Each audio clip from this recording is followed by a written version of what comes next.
युकेवासी नेपाली दाजुभाइ आमा बाबा दाजुभाइ दिदीबहिनीहरूले गर्दा धेरै नै कलाकारहरूको चुलो बलेको, धेरै कलाकारहरूको चाहिँ करियरमा चाहिँ इट्टा थपिएको, अनि केही गरौँ भन्ने एउटा आर्थिक पाटोबाट पनि एउटा सहयोग भएको मैले पाएँ होइन। अनि त्यस्तै धेरै कलाकार, म जस्तै धेरै कलाकारहरूको, हरेक कलाकारको सपना हुन्छ नि युके चाहिँ।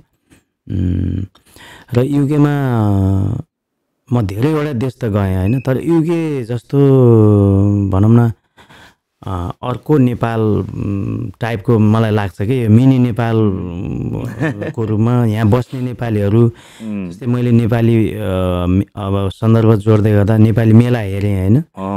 त्यो नेपाली मेलामा हजुरको मेरो आँखाले देखेँ, पहिला त सुनेको थिएँ तमुदी युकेले गरेको होइन। अनि त्यहाँ चाहिँ त्यस्तो दृश्य भनौँ न, त्यो सिङ्गो नेपाल हिमाल पहाड तराई मेचीदेखि महाकाली एकै ठाउँमा प्रस्तुत भएको झल्किएको झाँकीहरू मैले नेपालमा पनि देखेको छैन।